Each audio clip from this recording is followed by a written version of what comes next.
ఏర్పడుతుంది. అది కాదు, వందల కోట్లు ఖర్చు పెట్టి ఆ భారాన్ని ప్రజలపై మోపుతున్నారంటారా? వీళ్ళు 100 కోట్లు ఖర్చు పెట్టినంటే నమ్మే అంత పిచ్చోని అయితే నేను కాదు. ఎందుకంటే 100 కోట్లు ఖర్చు చేసినంత సినిమా హీరోయిన్ కి ఎగ్జాంపుల్ చెప్తున్నాను నేను. సినిమా హీరోయిన్ కి ఒక లక్షనో 2 లక్షనో కోటినో 2 కోట్లు అనుకుందాం. మరి 1 కోటి 2 కోట్లు లక్షల రూపాయలు ఇచ్చినప్పుడు దీన్ని మీరు ఈ లెక్కలలో ఎందుకు చూపించటం లేదు? మీ ఖర్చులన్నీ ఇన్కమ్ ట్యాక్స్ లో ఎందుకు చూపించటం లేదు? మీకు వచ్చే డబ్బులు రాబడిని ఎక్కడ ఎందుకు చూపించటం లేదు? దానికి సరైన మీకు వచ్చే కలెక్షన్లు మాత్రమే ఎందుకు చెప్పుకుంటూ పోతున్నారు? దాని మీద వచ్చే ట్యాక్స్ ఎందుకు చూపించటం లేదు? ఇంత పెద్ద మొత్తాన మీరు పెట్టుబడులు పెట్టాల్సినట్టు అయితే అప్పుడు మీ రాయితీలు ఎందుకు? మీకు అప్పుడు ఇంకా మిగతా సపోర్ట్లు ఎందుకు? ఒకవేళ అంత గొప్ప సినిమా మీరు కళాఖండానికి నిర్మించినట్టు అయితే వారం రోజులు ఎందుకు దారి దోపిడీ చేయాలి? దాని ప్రజలను ఎందుకు బలవంతపు వసూలు చేయాలి?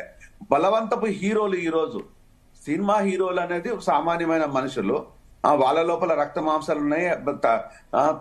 తల్లిదండ్రులు పుట్టిన వాళ్ళే, వాళ్ళకు భార్య బిడ్డలు ఉన్నారు, వాళ్ళకు కుటుంబాలు ఉన్నాయి. అంతకు మించి ఏమీ లేదు కదా. మరి వాళ్ళకి ఇంత గొప్పగా ఎందుకు నిర్మించాలి? ఇంత గొప్పగా తీసుకొచ్చి ప్రజల మీద ఎందుకు రుద్దాలి? ఇవన్నీ ఏమైనా ఆన్సర్లు ఉన్నాయా? ఏ ఒక్క ప్రశ్నించేదానికి ఒక్కటి కూడా ఆన్సర్ ఉండదు. అసలు సినిమా అంటేనే ఒక మోసం అంటేనే ఒక సినిమా. వీళ్ళ లెక్క ప్రకారం సినిమా అనేది ఒక కథ అంటే మోసమే కదా. ఆ మోసాన్ని నిర్మించేసి దీని లోపల 100 కోట్ల రూపాయలు ఎట్లా పెడతారు మీరు?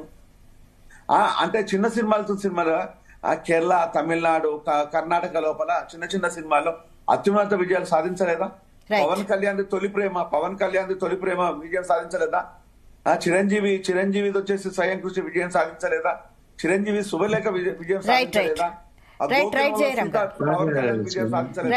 ఇలా చిన్న సినిమాలు అంటే ఏది చిన్న సినిమా, ఏది పెద్ద సినిమా?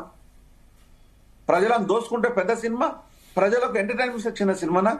అంటే మీ లోపలనే తారతమ్యాలు ఉన్నట్టు అవుతే, మీ లోపలనే విభేదాలు వైషమ్యాలు ఉన్నట్టు అవుతే దానికి ప్రజలతో బాధ్యులు అవుతారు. అంటే ఈరోజు దాడి దోపిరిలాగా మీరు వదిలేసి, దారి దోపిరిలాగా మీరు ఉండేసి దాన్ని ప్రజల మీద ఎందుకు రుస్తారు? ప్రభుత్వం ఎందుకు రెస్పాన్సిబుల్ ఉండాలి? లేదు. ఒక నిమిషం. ఈ రోజు రేవంత్ రెడ్డి తీసుకునే నిర్ణయాన్ని డిఫరెంట్ గా ప్రజలు దాన్ని ఆహ్వానిస్తున్నారు. ప్రజల్లో నేను ఒక్కడిగా సమర్థిస్తున్నాను. ఇది కనుక ఇలానే ఉండకుండా ఇంకా బెనిఫిట్ షోలు అన్నట్టు అవుతే రేవంత్ రెడ్డి ప్రభుత్వాన్ని రేపు సాయంత్రం ఏం మాట్లాడాలో నేను మాట్లాడతాను. రైట్ విజయన్